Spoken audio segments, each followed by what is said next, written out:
Julio, bienvenido, muchísimas gracias por estar con nosotros hoy. Un placer, Tony, de acompañarlos. Gracias, mi hermano. Óyeme, Julio, están pasando muchas cosas en el mundo. A mí me parece que todo desde el punto de vista, yo lo veo por lo menos desde el punto de vista positivo. Es verdad que Donald Trump tiene el planeta, voy a llamarlo revuelto, pero todo pienso yo, el análisis que hago es que para bien, las discusiones que tenemos a veces cartesianas, yo le digo, bueno, mira, lo que está pasando en Venezuela, a mí me parece que fue muy bien. Fue una maniobra espectacular, sacaron a Maduro del poder. Yo creo que hoy Venezuela está mejor que nunca, ¿ok? En Irán, ahora mismo que está la cosa bien caliente en Irán, en el caso de que puedan deshacerse del ayatollah, a mí me parece que va a ser una cosa tremenda también para el bien de todo del país como tal, ¿no? De Irán. Lo que acaba de pasar en México ahora mismo, porque me dice, es que es por todos lados, ¿no? Que lo ves así. Pues yo creo que independientemente de que está revuelta la cosa en México, si México termina acabando con los cárteles de la droga, que es una de las cosas que más le perjudica en todos los aspectos a México, pues desde el punto de vista social sobre todo, ¿no? Los crímenes que existen en México, pero desde el punto de vista económico le va a ir muchísimo mejor, porque es uno de los aspectos, pienso que está lastimando a ese país un país tan grande y un país en todos los sentidos, ¿no? Punto de vista de riqueza, de población, etcétera, etcétera. Y luego tenemos Cuba. Si nosotros llegamos a derrocar al régimen de Castro, yo pienso que Latinoamérica lo va a agradecer por lo menos en las próximas 2 décadas, por lo menos, y no probablemente por el resto de la humanidad, que yo creo, ¿no? Pero dime tú un poco cómo ves todo este panorama y cómo lo interpretas. Tony, todo lo que has mencionado está vinculado. O sea, el socialismo continental dirigido desde Cuba, que es la base, tiene vínculos con Irán, vínculos con el narcotráfico y una puerta por la cual ha entrado enemigos universales de la libertad, como China comunista, como Rusia, como Irán, como Corea del Norte. Entonces, la decisión de parte del gobierno de Donald Trump de enfrentar estos mecanismos del mal tiene un fin que, aunque nos pareciera que se está extendiendo por todo el globo, donde más impacto tiene es precisamente en el hemisferio occidental y en los Estados Unidos. Desde el primer momento, el castrocomunismo ha sido la fuente de todo lo malo que ha ocurrido en América Latina. Cientos de miles de muertos que son atribuidos por las guerrillas que la dictadura cubana entrenó, facilitó, le ofreció apoyo logístico, les subvencionó armamentos. No importa que la Unión Soviética era el principal financista, todo pasaba por Cuba, los secuestros, por ejemplo, de los bancos en Argentina, el dinero iba a parar a Cuba, de modo de que, y esto es parte de la tarea, Tony, del gobierno democrático en Cuba, de abrir los archivos para que cualquier país que haya sufrido del terrorismo, del castrocomunismo, pueda pedir la extradición de estos malévolos que tanto daño han hecho. La muerte de ciudadanos estadounidenses. Cuando el presidente Donald Trump habla de que esto es una amenaza a la seguridad nacional, no está exagerando. O sea, los vínculos de Cuba con grupos de terrorismo doméstico dentro de los Estados Unidos está bien establecido, y no desde ahora, desde hace prácticamente 7 décadas. Entonces, simplemente que ahora ya se cansó los Estados Unidos de seguir este cuento, se ha podido combatir con más efectividad la desinformación de la inteligencia castrista. O sea, recordemos el papel de Ana Belén Montes, el colombiano Rocha, en presentar informes falsos sobre la subversión de la dictadura cubana en el hemisferio occidental. Esto se prestó a que los Estados Unidos bajaran la guardia y muchos analistas dentro del gobierno norteamericano pues creyeron esa historia. Ya sabemos que eso fue parte de una gran farsa para una gran campaña de no solo relaciones públicas, sino de extender la supervivencia para que los Estados Unidos no viera la realidad del papel de Cuba en esta subversión. El testimonio de narcotraficantes pesados que vinculan directamente al dictador Raúl Castro en el tráfico de droga, directamente, como una presencia física en los acuerdos, en las negociaciones, él y el difunto hermano. De modo de que es al fin el momento en que primero se está enfocando en América Latina, algo que los Estados Unidos nunca debía de haber abandonado. Entonces, estamos viviendo muy buenos momentos, gracias a Dios, y quienes deben estar preocupados son los mismos que ya la antigua receta de los éxodos ya no funciona, ya eso paró. El rescate de potencias extranjeras ya no las hay que estén dispuestos a ir a la guerra, y la postura, porque esto es crucial, de que un cubano americano sea la persona que esté llevando a cabo por diseño la política exterior de los Estados Unidos, y que casualmente es Cuba el centro del enfoque, por ser Cuba comunista el centro del enfoque de esta subversión que también le causa enormes daños a los Estados Unidos. Es parte de la razón por la cual debemos estar tranquilos en cuanto a la decisión ya haberse tomado en cuanto al curso de seguir. Lo que estamos viendo es por dónde es que se va mejor a entrar para causar el menor daño a la población en Cuba, y no tener que usar tropas de los Estados Unidos para lograr los resultados que se buscan y que con el favor de Dios se van a tener. Exactamente, está muy claro. Yo creo que el discurso de ellos de que Cuba nunca ha pretendido hacerle daño a los Estados Unidos, a mí me parece que nadie se lo traga, ni la historia, que es lo más importante, ni los datos históricos. Okay, vamos a estar acá desde las 10 personas que están sospechosas, las 10 no, las 5, si reducimos más, de las 5 sospechas, las 5 teorías que existen sobre el asesinato de John F. Kennedy, vamos a estar acá. Cuba está ahí, ¿ok? Sobre todo en Cuba todavía hay un personaje famoso, Fabián Escalante, que está navegando por las calles cubanas, que aquí nuestro amigo César Reinier Aguilera, siempre hago la anécdota porque me lo contó, que la madre de él, que conocía, Fabián dice que visitaba su casa y le decía, un día él le preguntaba a la madre, le dijo, mamá, ¿tú crees que Fabián estuvo involucrado en esto del asesinato de Kennedy?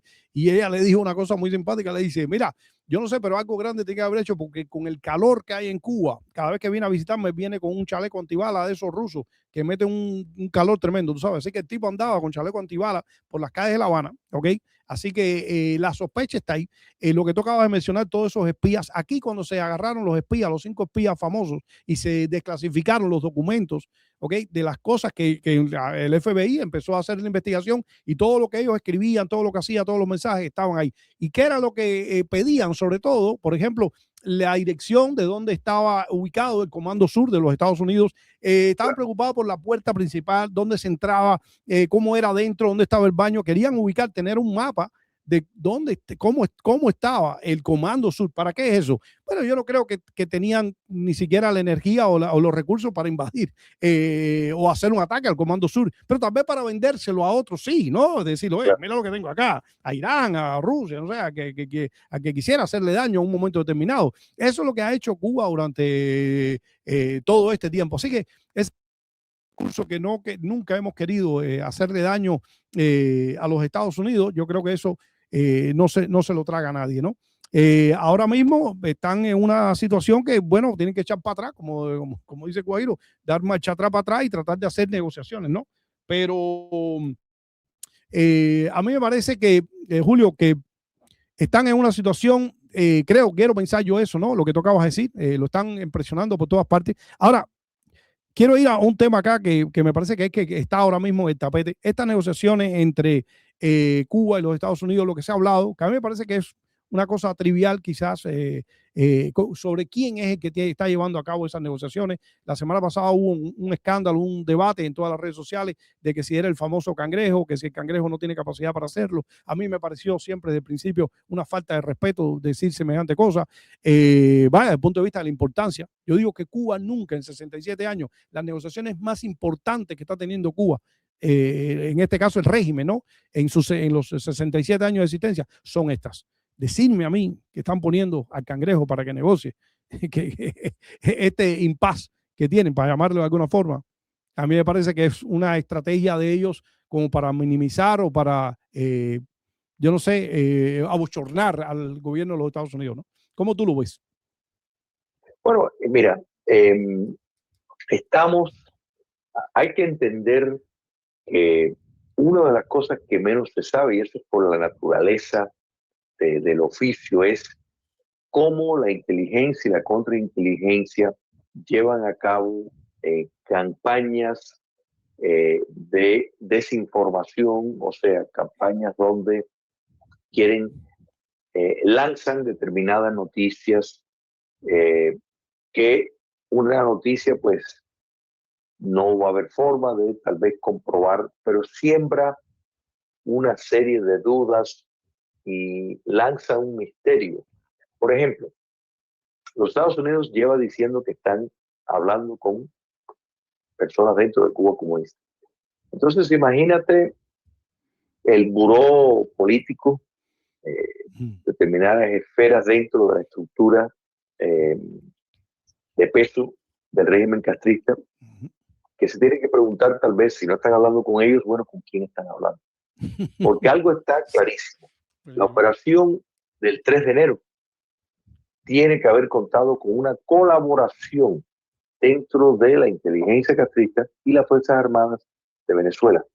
Obligatoriamente, no hay manera que eso no pudo haber ocurrido de otra forma. Entonces, al punto que sabían exactamente todos los detalles de la vida del dictador Maduro. Entonces, el estar lanzando esto, que si es el cangrejo o el escorpión o la serpiente, sí. Todo esto tiene un efecto psicológico que ya tú no sabes en quién confiar. Y recordemos, Tony, que hay precedentes, lo ha habido siempre, pero más reciente, cuando el 11 de julio de unos años atrás, vimos cómo más de 2 docenas de oficiales de las Fuerzas Armadas y de la alta esfera de inteligencia de pronto murieron. O sea, misteriosamente murieron. O sea, de coronavirus, de accidente, de ataque de corazón, de cualquier cosa, todos fueron enterrados. La noticia fue, no, y hasta ya... Y algunos generales, o sea, correcto. De high class, sí. Entonces, todo esto nos deja ver que la contrainteligencia, pues, de una manera muy efectiva, pues cualquier sospecha de un movimiento que pudiera producir una revolución de palacio, un golpe de Estado, les inquieta enormemente. Entonces, imagínate los Estados Unidos, después de lo que ha ocurrido en Irán, después de lo que ocurrió sobre todo en Venezuela, que estén diciendo que estamos hablando con alguien. ¿Tú te imaginas Díaz-Canel, que por seguro con él no están ni en pintura lo están mirando, sí. Porque es un ser irrelevante? Tiene que estar altamente preocupado. Entonces, lo importante es entender de que el castrocomunismo no tiene absolutamente nada que ofrecer de negociación, absolutamente nada, no tiene palabra, no tiene una industria, no tiene una potencia extranjera, no tiene absolutamente nada que ofrecer. Entonces, lo que se está, si es que se está hablando, lo que se está conversando es sobre su destrucción, o sea, sobre la destrucción. Pero hay que estar claro, el castrocomunismo ya se ha estado preparando para esto, Tony. O sea, lo que hemos visto, cuando Fidel Castro, tras la caída del comunismo soviético, tuvo que inaugurar lo que en efecto fue la versión tropical de la nueva política económica de Lenin, o sea, que abrió en aquel momento la revolución bolchevique a la inversión extranjera en consorcio con el régimen comunista. Bueno, Fidel Castro tuvo que hacer lo mismo al invitar empresas extranjeras, por supuesto, bajo el auspicio y el control siempre directo e indirecto del poder dictatorial cubano, pero ahí vimos un cambio que fue impulsado por Raúl Castro a partir del 2006, con lo que se conoce como el raulismo, donde era una transición hacia un putinismo en el sentido de que se estaban validando propiedades que se habían robado, dinero de drogas que han lavado en cuestiones de este invento de los MIPIMES, los lineamientos anterior a eso. Todo esto fueron el crecimiento de Gaesa en medio de esto, hacer un emporio económico de peso. Todo esto era con el fin de dar un espejismo de que en Cuba estaba habiendo una liberalización económica y que si se ha tolerado a Rusia, si se ha tolerado a China, si se ha tolerado a Vietnam, bueno, porque no se va a permitir que Cuba vaya a ese curso. Entonces, esa imagen fracasó, o sea, en el sentido de que los Estados Unidos no compró ese argumento, en gran medida por el papel de la nación cubana fuera de territorio nacional, el exilio cubano, que siempre ha mantenido claro y esa campaña de concienciación de la realidad de lo que es Cuba comunista y el traslado a través de los años de la cultura cubana, de la historia cubana, del rescate de la nación cubana para evitar el caos. Pues nuestros hermanos en cautiverio, pues naturalmente les ha tocado bailar con la más fea por tener ese tipo de cosas, de vivir en esas circunstancias. Pero el castrismo va a buscar la supervivencia.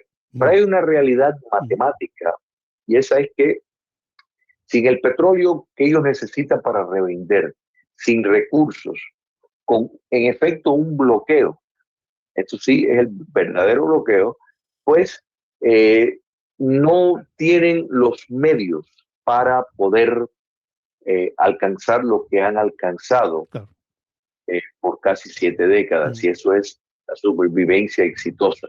En gran medida, mira, cuando miramos, Tony, ¿por qué hay tanta miseria en Cuba? Bueno, no solo es porque económicamente el socialismo es una porquería, no solamente eso.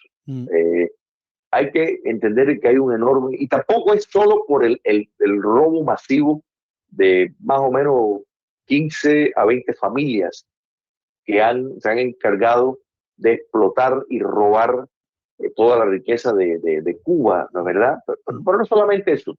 Hay que entender de que ejercer el terrorismo de Estado a nivel de que Cuba comunista lo hace, y el tener todo un cuerpo, un ejército de espías a través del mundo para tratar de proyectar la imagen que ellos quieren, tiene un enorme costo.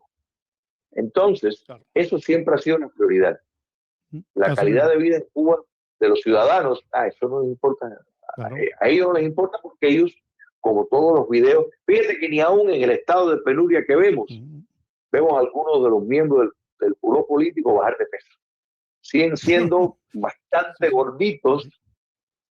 O sea, hay penuria para todo el mundo, no hay electricidad, no hay nada para todo el mundo, pero ellos siguen estando bien abultados por todas partes. Entonces, quiere decir que aquí hay un sistema de casta para el 98% de los cubanos, y para ese 2% viven completamente fuera. Sus nietos y bisnietos ya han salido de Cuba, facilitado con el dinero que le han robado al pueblo para tener empresas y buscar diferentes cursos, distanciándose del comunismo cubano, entendiendo de que el barco en determinado momento tenía el riesgo de hundirse. Entonces ya ha llegado ese momento, Tony, ya ha llegado ese momento, y lo que tenemos que estar claro es que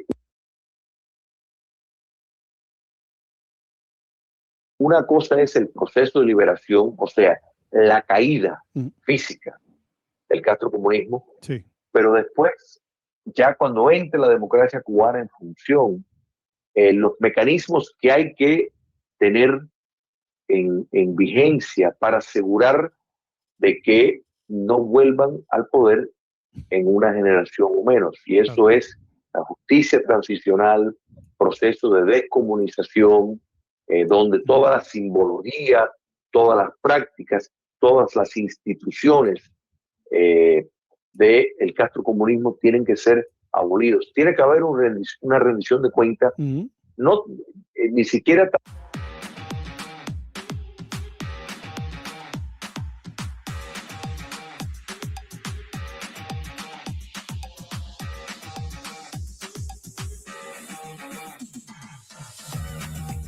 Sí. Es importante que entiendan que el concepto de nación, Cuba, o sea, el concepto de nación, una nación no requiere de territorio físico. Un Estado sí, pero no una nación. La nación cubana que vive fuera del territorio nacional es un modelo de esa nación, pero es mucho más rica, mucho más próspera. Claro. Han vivido en libertad y en democracia por cerca de 7 décadas. O sea, es fíjate al grado que esa nación ha funcionado y es exitosa, que la voz con más peso en relaciones exteriores dentro de la nación más poderosa del mundo, que es los Estados Unidos, es un cubano americano que entiende bien la naturaleza de la causa del mal en Cuba, que es el castrocomunismo. Entonces, quiere decir que Cuba no parte de cero, pero sí es importante en esa era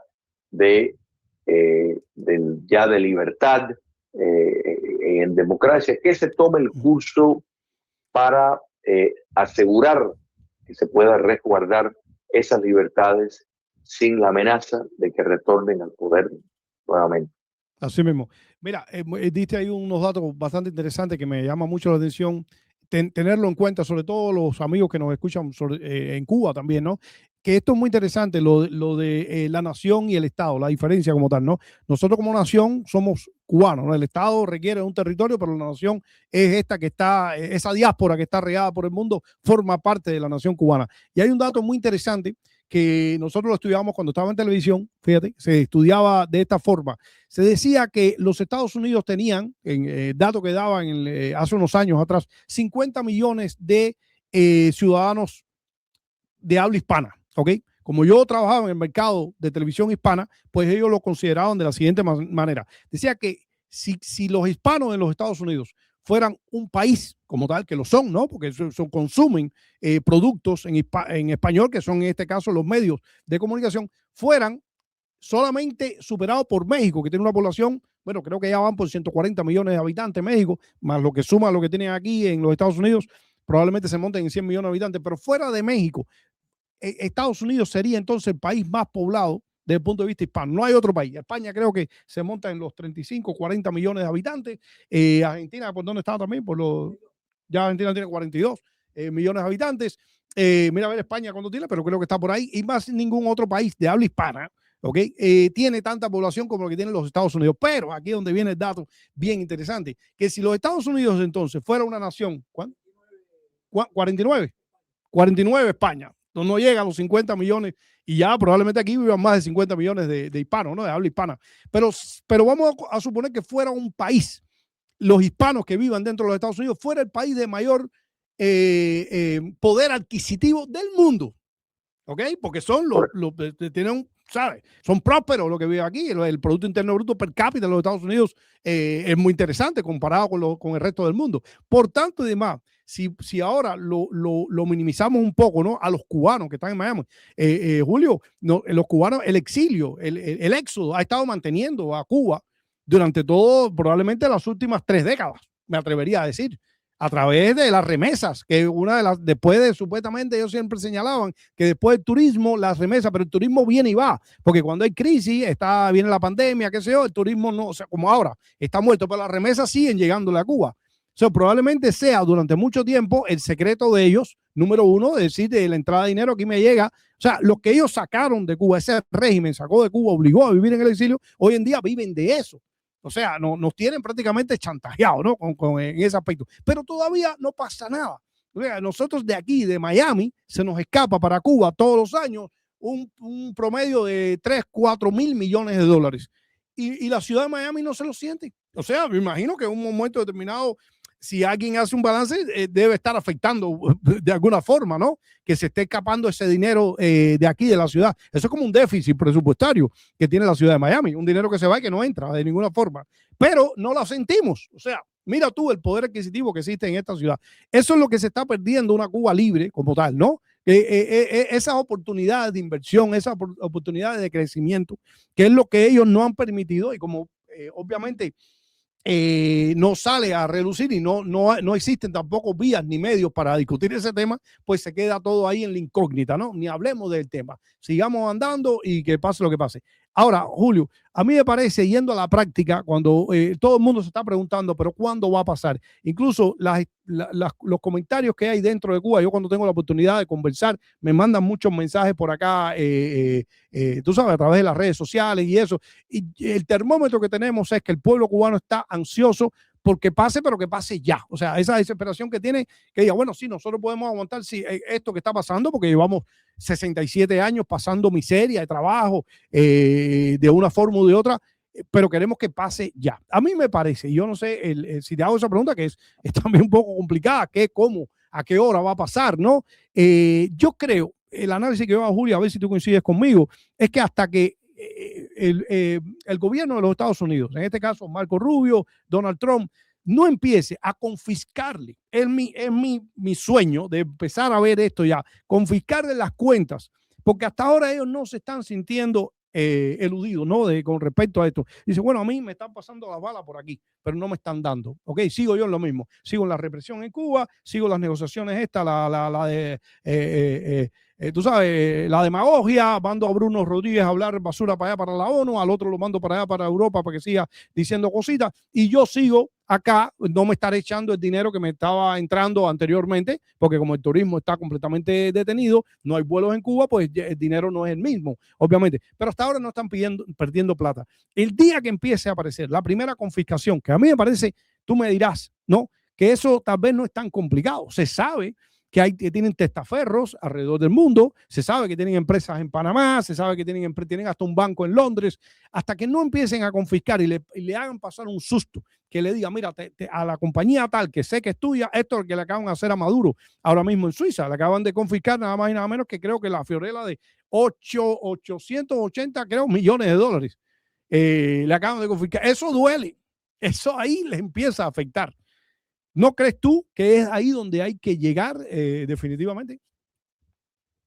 Yo creo que eso está en los planes, Tony. Yo creo que hay determinadas cosas que los Estados Unidos tienen a su disposición, los encauzamientos de activar contra el dictador Raúl Castro, pero no solo contra él, contra el nieto, o sea, por su participación en el lavado de dinero, el papel de altas figuras de la dictadura castrista que activamente han estado empapados en todo este esfuerzo de lavar dinero.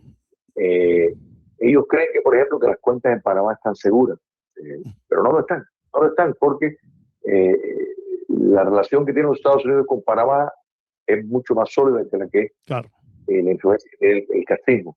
Esto quedó demostrado en la negociación entre los Estados Unidos y Panamá para ir sacando a China del control del canal. Pero eso de que tú mencionas definitivamente es parte de el rejuego. Hemos visto, tú lo viste, la decisión de Londres, la ley Helms-Burton le da enorme potestad al presidente de los Estados Unidos para promover los intereses de los norteamericanos y los cubanoamericanos que han sido impactados por la dictadura castrista. Esto lo vamos a ver. Esto es parte de las herramientas que los Estados Unidos tienen. Y tenemos, o sea, el punto que tú tocaste es tan importante de la parte de la nación cubana. Tenemos que entender de que el supuesto hombre nuevo, ¿no? ¿Verdad? Que todo esto apostó el comunismo cubano. El hombre nuevo al final, el hombre nuevo ha crecido y lo que quiere es mudarse para Cuba en los Estados Unidos. O sea, porque tenemos que entender que esa fuerza laboral que ya no existe en Cuba, que se ha trasladado a la nación cubana que vive fuera. O sea, se ha convertido, están haciendo carreras. Después voy a mencionar un evento que va a haber en la Universidad Internacional de la Florida, universidad que gradúa más cubanos y cubanoamericanos que la propia Universidad de La Habana. O sea, ya las personas cuando quieren enterarse de Cuba, ya no van a Cuba. O sea, van a la nación cubana que está fuera de su territorio. Hay que entender el impacto de lo que esto quiere decir, la formación de ese capital humano que requiere la libertad para poder verdaderamente apreciarse, el humano poder verdaderamente crecer. Eso ha estado en marcha y eso ha quedado explícito en las palabras del propio presidente Trump cuando tiene esas entrevistas espontáneas en el avión, cuando le preguntan sobre Cuba y él hace referencia continuamente de que los cubanos americanos están locos por visitar en lo que es la verdadera reunificación familiar, de poder regresar. Y tenemos que entender de que el castrismo ha querido hacerse creer que ellos son Cuba. No, ellos no son Cuba, ellos son los secuestradores de Cuba. O sea, la nación cubana es mucho más que ellos y los va a sobrevivir con creces. Pero hay enormes recursos que los Estados Unidos pueden legalmente utilizar, que considero que sí están en el tintero, emitir encauzamientos contra una serie de figuras involucradas en el narcotráfico y en la violación de leyes internacionales. La presión, el papel que Cuba comunista ofrece para arrendar su territorio para el espionaje que después lo vende, o sea, el tráfico de información, que esto impacta a los Estados Unidos directamente. Por eso que estamos viendo, Tony, la agresividad con que los Estados Unidos se están moviendo en esto. O sea, la tecnología y la inteligencia artificial ha facilitado la adquisición de más información y más detalle. El comando espacial, el cual mencioné, que tiene la capacitación de hacer llegar esa inteligencia a lugares inimaginables, pues ha dado más apoyo a lo que ya a la información que ya se tenía. Quiere decir que el convencimiento está claro de que no puede haber una base enemiga a 90 millas de los Estados Unidos. Algo, curiosamente, Tony, que, o sea, uno siempre dice, ¿pero cómo fue que los Estados Unidos permitió esto? O sea, ¿cómo es que ocupado de tantos, en guerras justas y nobles a través del globo, sin embargo, nunca entendieron que el peor enemigo lo tenían a 90 millas de sus costas? Entonces, al fin ya eso sí ha ocurrido, y esa reunificación verdadera entre la nación cubana que vive fuera del territorio y la Cuba intramuros está por ocurrir y empezará el nuevo curso. Yo creo que hay gran optimismo y la mejor manera de ver esto, y esta analogía siempre me encanta usarla porque me parece que tiene una relevancia extraordinaria, es lo que fue Alemania Occidental y Alemania Oriental. Bueno, Cuba comunista es Alemania Oriental, la nación cubana que vive en libertad es Alemania Occidental. Así mismo. Entonces, esa unión, esa fluidez entre los que viven fuera y los que viven dentro, hará esa transición, con el favor de Dios, muy exitosa. Entonces, Cuba no parte desde es cero. Yo creo que estamos viendo en mucha de la juventud las expresiones, esas ansias de libertad que a pesar de haber crecido en cautiverio, sí, señor. ahí te das cuenta que hay verdades universales que traspasan la censura, la represión y todos los mecanismos de terrorismo de Estado. Claro. Entonces, tenemos razón para estar optimistas que a pesar del daño antropológico, hay una esencia espiritual que ha logrado sobrevivir ese mal, y en eso podemos ver con gran optimismo lo que se avecina y lo que será la Cuba de mañana. Totalmente, totalmente. A mí me sorprende mucho estos jóvenes que estamos teniendo, incluso ahora de vez en cuando acá en el programa, la mentalidad que tienen jóvenes. Estoy hablando de jóvenes que tienen 20 años, ¿ok?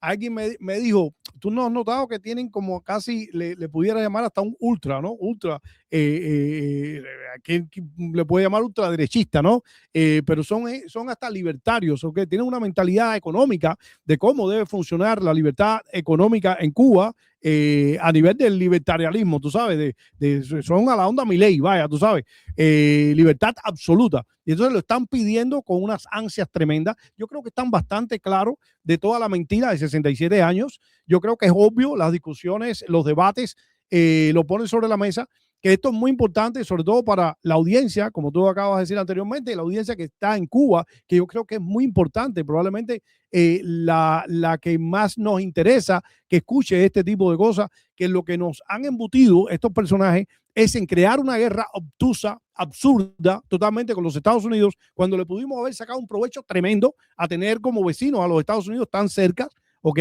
Vamos a estar acá. Mira, el mejor ejemplo lo podemos tener en Japón, ¿ok?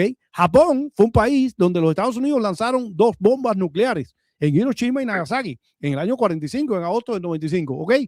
Japón no se durmió, no se quedó en el rezago ese del rencor. Dijeron, oye, esto hay que seguir adelante. Ve hoy, vamos a poner una foto hoy de lo que es Hiroshima y lo que es Nagasaki, con ese background que tienen, tan negativo, de haber sido, tú sabes, de tener que lidiar entonces con la persona, o por lo menos con el país que te agredió de una forma tan brutal, pero vamos a estar acá. Los japoneses, mira dónde se han puesto. Siempre están, todos los años están entre las primeras economías, las 4 economías del mundo. Siempre ellos tienen ese lugar. Y vamos a ver cómo están los niveles de prosperidad económica y de salud económica y social en Japón. Y vamos a ver una foto de lo que es Hiroshima y lo que es Nagasaki. Y vamos a poner una foto de lo que es Cuba. Entonces tú dices, tú tienes 2 opciones siempre. Tú tienes que decir, Vietnam, el ejemplo que pone también Raúl de vez en cuando, Raúl Castro. Vietnam, el mismo caso. Hoy en día tú tienes ahí con su política y con todavía con su represión y con su gobierno súper centralizado y todo eso, pero vamos a ver, Vietnam tiene su McDonald's y tiene su Walmart y tiene su economía de cierta forma también abierta, ¿no? A lo que es la economía de mercado, porque sabe que no hay otra forma de producir y de brindarle, por lo menos de tratar de satisfacer las necesidades económicas de una población, que es a través del mercado libre, o sea, de la libertad económica. Entonces ha sido, sencillamente, ese discurso ha sido un negocio para ellos, para la familia Castro. Estos tipos han sido muy egoístas, porque ellos pudieron incluso, fíjate, yo a veces en mi mente, yo de trocarme, yo a veces digo, ellos pudieron haber creado una dictadura en la cual pudieron haber creado ciertos beneficios para el pueblo, pero es que son egoístas dentro de su maleficencia, dentro de su maldad, son tipos malvados en todos los sentidos. Porque es decir, no, pero mira, pues no podemos darle un poquito de comida, no, manténmelos ahí bien miserables. Entonces el enemigo son los Estados Unidos por gusto, no tiene razón de ser, de tú estás peleado con los Estados Unidos, tú puedes negociar con los Estados Unidos, puedes negociar con cualquier país, que las negociaciones son complicadas siempre. Aquí cualquier empresario te puede decir, dile a cualquier empresario aquí que vaya a negociar con otra empresa para que tú veas los lenguajes de lo que son las negociaciones. Tienen su técnica y tienen su complejidad, pero al final de la historia todo el mundo se beneficia, se saca provecho. Entonces esa guerra que le ha declarado, ellos le han declarado a los Estados Unidos sin razón, no hay razón. Y el mejor ejemplo que te acabo de poner ahora mismo, es decir, tú no puedes, ¿qué fue lo que te hicieron los Estados Unidos a ti? Si lo que te regalaron cuando él agarró el poder en el año 1959, tenía una Cuba próspera. En Cuba habían problemas políticos y sociales, pero no habían problemas económicos. Vamos a estar acá. Eso es lo que tenía en caso de que tú hubieses querido algún beneficio para tu país. Tú hubieses dicho, bueno, a ver, yo aquí tengo que arreglar, que fue lo que él prometió, ¿eh? Él dijo, bueno, yo aquí tengo que arreglar ciertas cosas porque la corrupción está a la orden del día y yo no sé, y aquí hay problemas sociales porque hay campesinos que no viven. Bueno, arréglame esa situación, pero no me desbarate la economía. Si la economía ha brillado de una forma espectacular a niveles mundiales, prácticamente. Entonces, fue una técnica y fue un negocio, no nos engañemos, tampoco es que lo hicieron por ingenuidad, lo hicieron porque lo que quería era el control total. Y una forma de controlar a la población y tener un control total, además de centralizarlo todo, la economía y el poder, etcétera, etcétera, es mantener a la gente en la miseria, Julio. Para mí, Sí, ese. todo ha sido un esquema con ese fin. Fíjate, Gaesa, que si Gaesa la miráramos como un consorcio de turismo, sería el consorcio más grande en América Latina entre empresas latinoamericanas. Y Gaesa, todos los que dirigen Gaesa están vinculados de una u otra forma con la familia de los Castro.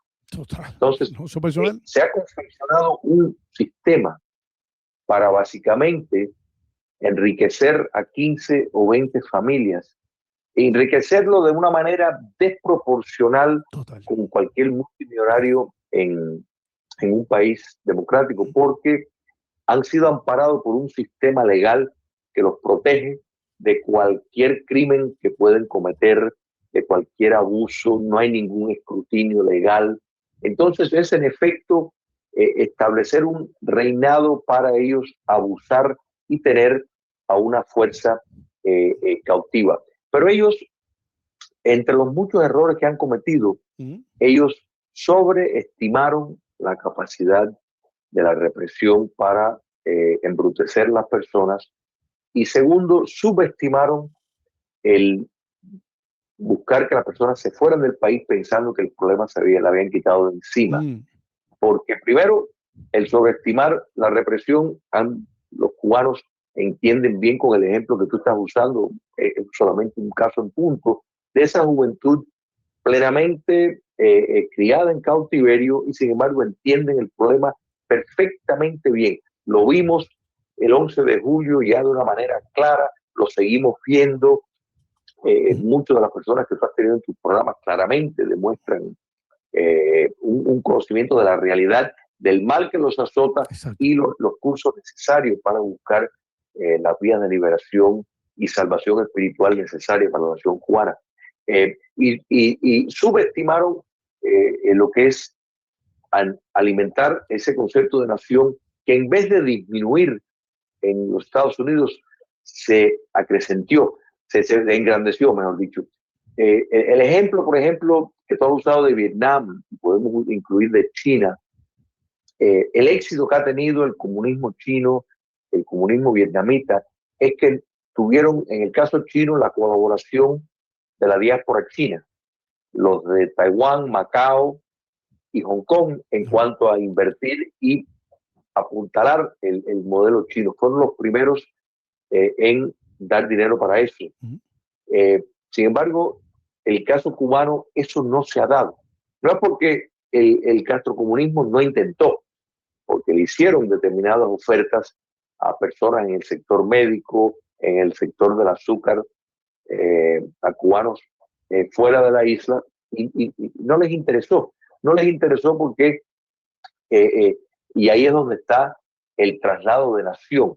O sea, con Cuba salieron las ansias de libertad, y de eso nunca se desprendieron. Y meras mejorías económicas bajo represión no era aceptable. Entonces, ¿qué es lo que quieren los cubanos fuera del territorio?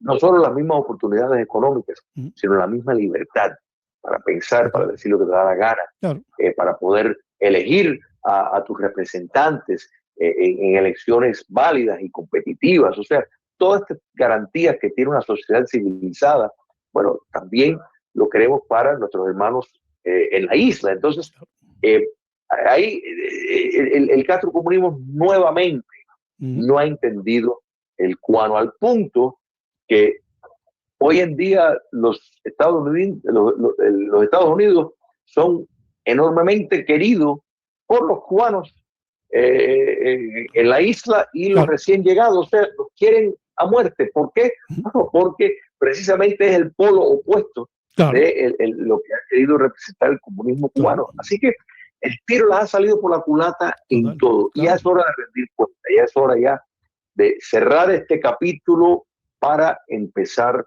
el nuevo, no con la idea de que vamos a olvidarnos de lo que pasó. No, no, no, no, no, no, no.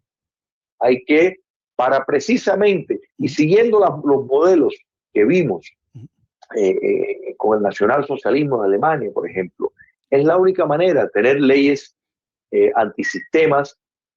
Por ejemplo, mira, el evento que va a haber en FIU este jueves y viernes, Okay. el 15º conferencia el lema va a ser Cuba después de mañana, o sea, Cuba ya en la época libre, en libertad. ¿Qué va a pasar?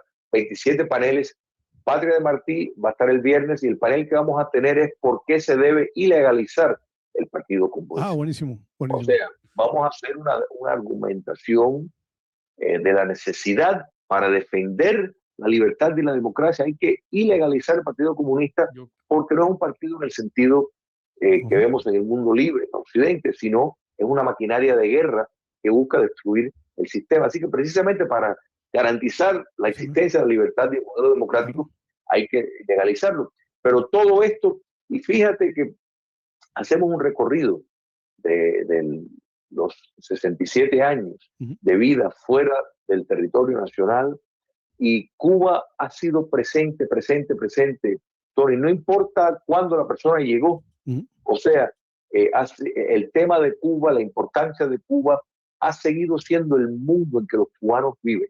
Incluso aunque vivan en una zona donde hay pocos cubanos, no importa. Y esto te darás cuenta tú con todas las personas que te ven a ti a través del globo, porque es por esas cosas, esos diseños de Dios especiales.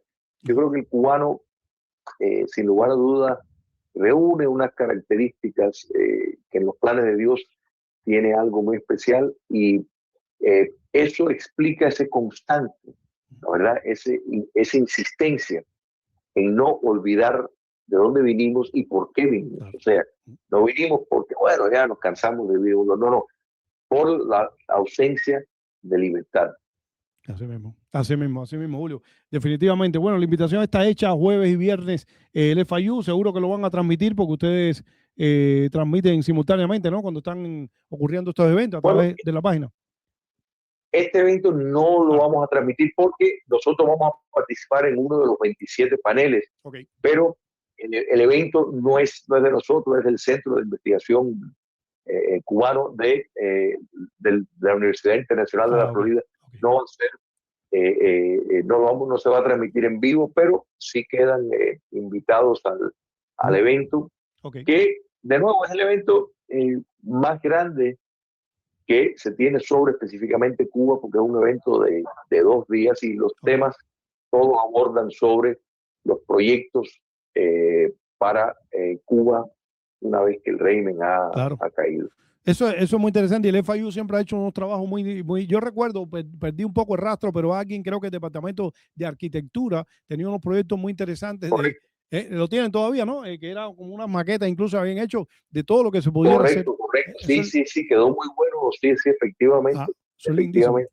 Claro. Y eso, Tony, nos deja saber, o sea, la importancia, o sea, cualquiera que piensa que los cubanos salen de Cuba y ya no se van a olvidar de Cuba, eso no es la realidad.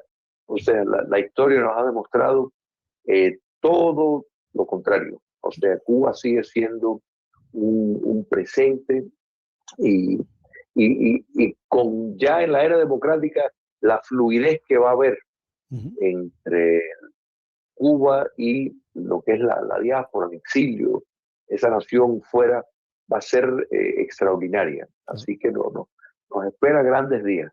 Yo creo que sí, yo creo que sí. Yo creo que tenemos que aprovechar esto que nos está pasando, Julio, y no desaprovecharlo, ¿no? De ninguna forma no se puede escapar. Y yo creo que este es el momento, porque además ellos lo están ganando tiempo. Tenemos una oportunidad, no es para endiosar a nadie, no es para fanatizarnos con una figura ni nada por el estilo, pero esta administración que está hoy en la Casa Blanca por primera vez durante mucho tiempo tiene un objetivo que es el que nosotros queremos al mismo tiempo, que es la libertad de Cuba. Lo otro, no, señoras y señores, no les interesa. No quiero decir que no quiero decir si Barack Obama hubiese querido tener la libertad de Cuba, probablemente sí, porque hubiese sido un logro para él, pero no había ningún interés tanto como para, sí, le voy a meter energía a eso. Por primera vez, yo creo que en 67 años, hay una, y tal vez no por Trump, tal vez por Marco Rubio, pero sí tiene un compromiso tremendo de entregar cuando se termine este mandato una Cuba libre. Este es el momento. Yo creo que ellos no dan más.